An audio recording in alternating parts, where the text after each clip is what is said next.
नमस्कार। आज हम बात करेंगे मुंगेर की विधानसभा क्षेत्र 165। देखिए, ये कोई आम चुनावी कहानी नहीं है। ये डेटा और जमीनी हकीकत का वो सटीक विश्लेषण है जो एक पूरे क्षेत्र का भविष्य तय करता है। तो चलिए, बिना किसी देरी के इस डेटा आधारित रिपोर्ट के पन्नों को पलटते हैं और सच्चाई को सामने लाते हैं। जरा इस तस्वीर को देखिए। ये है मुंगेर, गंगा के दक्षिणी किनारे पर बसा एक ऐसा इलाका जहां आपको सघन शहरी आबादी और ग्रामीण जीवन का एक अनोखा और जटिल संगम देखने को मिलेगा। एक तरफ खेतों की हरियाली है तो दूसरी तरफ कम होती हुई औद्योगिक वर्कफोर्स की हताशा। ये दोनों चीजें यहाँ एक साथ सांस ले रही हैं। अब यहाँ एक बड़ा दिलचस्प लेकिन उतना ही चुभने वाला सवाल उठता है। जरा सोचिए, एक 263 साल पुराने उद्योग की मौत किसी आधुनिक चुनाव को कैसे बदल सकती है। जब लोगों से उनका बरसों पुराना रोजगार छिन जाता है ना, तो वो हताशा एक नई तरह की राजनीतिक लामबंदी की जमीन तैयार कर देती है, जिसे अक्सर नजरअंदाज कर दिया जाता है। भाग 1, जमीन की धड़कन, शिकायतें और रोजी रोटी। चलिए समझते हैं कि असल में वहां के लोगों का दर्द क्या है। देखिए, नीतियां कागजों पर बनती हैं, लेकिन उनका सीधा असर जमीन पर होता है। 2016 की शस्त्र नीति ने मुंगेर के ऐतिहासिक बंदूक उद्योग को लगभग खत्म ही कर दिया। नतीजा, 2,500 से ज्यादा बेहद कुशल कारीगर और उनके परिवार रातों रात सड़क पर आ गए, बेसहारा हो गए। लेकिन हैरानी की बात यह है कि इतनी बड़ी आर्थिक त्रासदी को हाल के चुनावों में कोई बड़ा मुद्दा नहीं बनाया जा सका। उसकी जगह डिफेंस इंडस्ट्रियल कॉरिडोर जैसे बड़े और दूर दराज के वादों ने इस असली जमीनी दर्द को कहीं पीछे छोड़ दिया। आगे बढ़ने से पहले मैं एक बात बिल्कुल स्पष्ट कर देना चाहता हूँ। हमारा ये विश्लेषण पूरी तरह से भारत के संवैधानिक मूल्यों पर टिका है, यानी हर नागरिक की गरिमा और जिम्मेदारी से भरी जागरूक सार्वजनिक अभिव्यक्ति। इसके साथ ही हम डीपीडीपी यानी डीपीडीपी फ्रेमवर्क के तहत निजता और सहमति के नियमों का भी सख्ती से पालन करते हैं। यही वो नैतिक आधार है जिस पर ये पूरी रिपोर्ट खड़ी है। भाग 2, 2025 के परिणाम, डेटा से मिले संकेत। आइए अब सीधे आंकड़ों पर आते हैं। अब इस आंकड़े को देखिए, 64.38%। ये कोई मामूली नंबर नहीं है।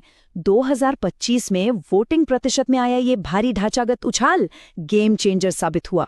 देखिए, जब मतदान में इतनी भारी वृद्धि होती है ना, तो इसका सीधा और सबसे बड़ा फायदा उस मशीनरी को मिलता है जिसकी जमीनी पकड़, यानी जिसका मोबिलाइजेशन नेटवर्क सबसे मजबूत हो।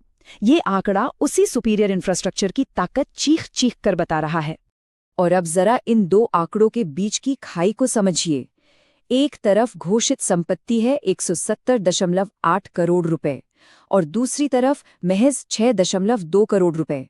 ये भारी वित्तीय असंतुलन चुनाव के आखिरी 72 घंटों में बहुत ही निर्णायक साबित हुआ।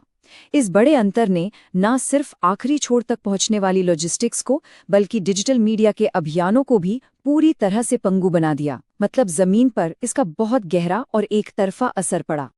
और जब ऐसा असंतुलन होता है तो उसका नतीजा बिल्कुल साफ होता है। 51.12% के स्पष्ट बहुमत के साथ विजेता ने 42.25% वोट हासिल करने वाले अपने प्रतिद्वंदी को काफी पीछे छोड़ दिया। इस भारी वोट शेयर ने 18,750 वोटों का एक ऐसा मार्जिन तैयार कर दिया जिसे उस वक्त पार करना लगभग असंभव हो गया था। भाग 3, परिणामों की रूपरेखा, ढांचागत बदलाव। चलिए समझते हैं कि सिस्टम में आखिर क्या बदला। तो असल बात क्या है? ये जो नतीजे आए, ये मुख्य रूप से 3 ढांचागत बदलावों पर टिके थे। पहला, लवकुश, भूमिहार और वैश्य समुदायों का पूरी तरह से एकमुश्त हो जाना, एकदम सॉलिड कंसोलिडेशन। दूसरा, AIMIM और जनसुराज जैसी छोटी पार्टियों ने 1.70 और 0.86% वोट लेकर अल्पसंख्यक वोटों का बहुत ही घातक विभाजन किया। और तीसरा, सबसे अहम कारण, पारंपरिक मुस्लिम यादव बेसलाइन का पूरी तरह से बेअसर हो जाना। इन छोटी पार्टियों ने सत्ता विरोधी वोटों को इस तरह से बांट दिया कि जीतने वाले के लिए एक अभेद्य किला तैयार हो गया। भाग 4, ऐतिहासिक पैटर्न, 3 कार्यकालों का सफर। मुंगेर का इतिहास क्या कहता है, आइए देखते हैं। अब जरा इस टेबल को ध्यान से देखिए। पिछले कुछ चुनावों के आंकड़े चीख कर कह रहे हैं कि मुंगेर एक बेहद कड़ा और तेजी से स्विंग होने वाला क्षेत्र रहा है। 2015 में 54% टर्नआउट के साथ मार्जिन था 4,365 वोट। 2020 में 49% टर्नआउट पर यह मार्जिन सिकुड़कर सिर्फ 1,244 वोट रह गया। और फिर 2025 में 64% से अधिक मतदान के साथ ये मार्जिन सीधा 18,000 के पार चला गया। देख रहे हैं आप ये पैटर्न? इन ऐतिहासिक आंकड़ों से एक बहुत ही स्पष्ट और गणितीय निष्कर्ष निकलता है। वो ये कि जातियों के जो पुराने समीकरण है ना, उनकी एक सीमा है। वो लगभग 45% पर आकर लॉक हो जाते हैं। जब टर्नआउट में इतना भारी उछाल आता है तो सिर्फ पुरानी जातियों की वफादारी के भरोसे चुनाव जीतना अब गणित के हिसाब से संभव ही नहीं रहा। भाग 5 रणनीतिक ब्लूप्रिंट 2030 और उसके बाद की रूपरेखा। अब सवाल है कि आगे क्या? अगर इस अंतर को पाटना है तो एक 3 चरणों वाली रणनीति की जरूरत होगी। पहला, जमीनी ढांचा बनाना, जिसमें उन 2500 विस्थापित कारीगरों को संगठित करना और फंड्स को सेंट्रलाइज करना होगा। दूसरा, एक नैरेटिव सेट करना, जैसे जहरीली गंगा अभियान के जरिए नागरिक सुविधाओं के पतन को सबके सामने लाना। और तीसरा है जमीनी एक्शन, सुबह 11 बजे से पहले ही अपने कोर वोटर्स को पोलिंग बूथ तक लाना और एक कड़ा हाइपर लोकल डिजिटल घेरा बनाना। अब चुनाव सिर्फ कुछ दिनों का प्रचार नहीं रहा, ये लगातार और सक्रिय जुड़ाव का खेल है। जाहिर है, संसाधनों के इस भारी असंतुलन को आप पुरानी रैलियों से तो नहीं हरा सकते। इसके लिए आपको एक बेहद चुस्त और हाइपर लोकल डिजिटल आर्किटेक्चर चाहिए। युवाओं के लिए खास भौगोलिक क्षेत्रों तक सीमित व्हाट्सएप ग्रुप्स बनाने होंगे। स्थानीय अंगिका और हिंदी भाषा में 30-30 सेकंड की दमदार रील्स, नागरिक सुधारों के लिए लोकल इन्फ्लुएंसर्स के साथ पार्टनरशिप और कानून व्यवस्था पर बात करने के लिए महिलाओं की सुरक्षा सभाएं। यही वो अचूक हथियार हैं जो आने वाले वक्त में काम करेंगे। भाग 6 चेतावनी और विजन। अब थोड़ा रुककर जमीनी हकीकत को फिर से देखते हैं। ये एक बहुत कड़वी सच्चाई है। मुंगेर में 30 MLD का ट्रीटमेंट प्लांट होने के बावजूद आज भी घरों का बिना साफ किया हुआ सीवेज सीधे हमारी गंगा में गिर रहा है। ये कोई छोटी बात नहीं है, ये एक खामोश स्वास्थ्य आपातकाल है। फीकल कॉलीफॉर्म का वो खतरनाक स्तर और बच्चों में खून की कमी, अगर इन बुनियादी समस्याओं को इसी तरह नजरअंदाज किया गया तो याद रखिए, भविष्य में ये एक बहुत बड़े जन आक्रोश का रूप ले लेगा। इसे कोई भी राजनीतिक व्यवस्था दबा नहीं पाएगी।